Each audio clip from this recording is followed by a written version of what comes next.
ಇದೀಗ ಮುಖ್ಯ ಸವಿತಾ ಸಮಾಜಕ್ಕೆ ಸವಿತಾ ಸಮಾಜಕ್ಕೆ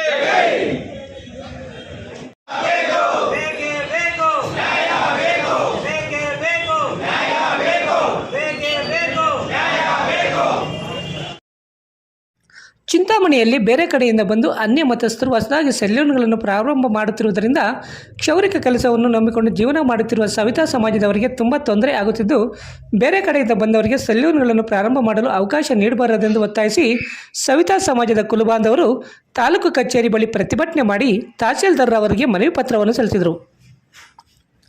ಚಿಂತಾಮಣಿ ನಗರದಲ್ಲಿ ಇತ್ತೀಚೆಗೆ ಹೊಸದಾಗಿ ಅನ್ಯ ಮತಸ್ಥರು ಸೆಲ್ಯೂನ್ಗಳನ್ನು ಪ್ರಾರಂಭ ಮಾಡಿ ಬೇರೆ ರಾಜ್ಯಗಳ ಅನ್ಯ ಮತಸ್ಥರಿಂದ ಕ್ಷೌರಿಕ ಕೆಲಸವನ್ನು ಕೂಲಿ ಕೆಲಸಗಾರರಿಂದ ಮಾಡಿಸುತ್ತಿರುವುದರಿಂದ ಕ್ಷೌರಿಕ ಕೆಲಸವನ್ನೇ ನಂಬಿಕೊಂಡು ಜೀವನ ಮಾಡುತ್ತಿರುವ ಸವಿತಾ ಸಮಾಜದ ಕುಲಬಾಂಧವರಿಗೆ ತುಂಬ ತೊಂದರೆ ಆಗುತ್ತಿರುವುದರಿಂದ ಇವರ ವಿರುದ್ಧ ಕಾನೂನು ರೀತಿ ಕ್ರಮ ಜರುಗಿಸಬೇಕೆಂದು ಒತ್ತಾಯಿಸಿ ಕ್ಷೌರಿಕ ಅಂಗಡಿಗಳ ಮಾಲೀಕರು ಹಾಗೂ ಸವಿತಾ ಸಮಾಜದ ಕುಲಬಾಂಧವರು ತಾಲೂಕು ಕಚೇರಿ ಬಳಿ ಪ್ರತಿಭಟನೆ ಮಾಡಿ ತಹಸೀಲ್ದಾರ್ ಸುದರ್ಶನ್ ಯಾದವ್ ಅವರಿಗೆ ತಮ್ಮ ಬೇಡಿಕೆಗಳ ಮನವಿ ಪತ್ರವನ್ನು ಸಲ್ಲಿಸಿದರು. ಈ ಸಂದರ್ಭದಲ್ಲಿ ಎಲ್ಲ ಸವಿತಾ ಸಮಾಜದ ಕುಲಬಾಂಧವರು ಮತ್ತಿತರರು ಉಪಸ್ಥಿತರಿದ್ದರು.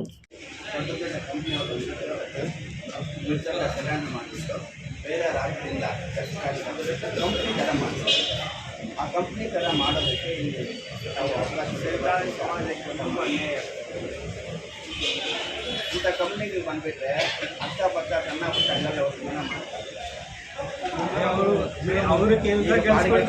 ಕೆಲಸ ಮಾಡೋದ್ರಿಂದ ನಮ್ಗೆ ತೊಂದರೆ ಇಲ್ಲ ಸರ್. ಯಾವುದೇ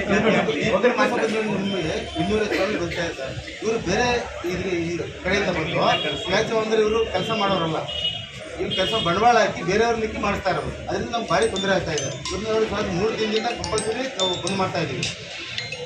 ಇದನ್ನ ನಂಬ್ಕೊಂಡು ಯಾಕೆ ಅಂದರೆ ಇಲ್ಲಿ 200 ಸರ್ ಬಂದ್ ಮಾಡಿ ಪಟ್ಕೋಣ ಏನು ಹೇಳ್ತಿದ್ದೀರ ನಾನು ನಮ್ಮ ಕಡೆಗೆ ಜಿಲ್ಲಾಧಿಕಾರಿಗಳು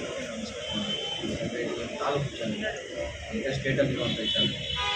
ಹಾಗಾಗಿ ಈ ದಿನ ಏನು ಕರ್ನಾಟಕ ರಾಜ್ಯ ಸವಿತಾ ಸಮಾಜದವರು ಚಿಂತಾಮಣಿ ತಾಲೂಕು ಶಾಖೆಯಲ್ಲಿ ಏನು ಹೇಳಿದ್ದಾರೆ, ಈ ಒಂದು ಬೇರೆ ಮತಸ್ಥರು ಸಲೂನ್ಗಳನ್ನು ಮಾಡಬಾರ್ದು, ನಮಗೆ ತೊಂದರೆ ಆಗ್ತಾ ಇದೆ, ನಮಗೆ ಇದೆ ಈ ವೃತ್ತಿನೇ ನಂಬ್ಕೊಂಡು ನಮ್ಮ ಕುಟುಂಬವಿದೆ ಅಂತ ಏನು ಮೆಮೊರಂಡಮ್ ಕೊಡ್ತಾರೆ. ಇದನ್ನು ಜಿಲ್ಲಾಧಿಕಾರಿಗಳ ಗಮನಕ್ಕೆ ಆ ಮೂಲಕ ಸರ್ಕಾರದ ಗಮನಕ್ಕೆ ತರುವಂಥ ಕೆಲಸ ಮಾಡ್ತೀನಿ. ನಮ್ಮ ಕಡೆಯಿಂದ ಆ ಉಸ್ತುವಾರಿ ಸಚಿವರಿಗೂ ಕೂಡ ನಾವು ಈ ಒಂದು ವಿಚಾರನ ತಿಳಿಸಿ ನೋಡೋಣ ಇದಕ್ಕೆ ಏನು ಸರ್ಕಾರದ ಕಾನೂನಿನಲ್ಲಿ ಏನು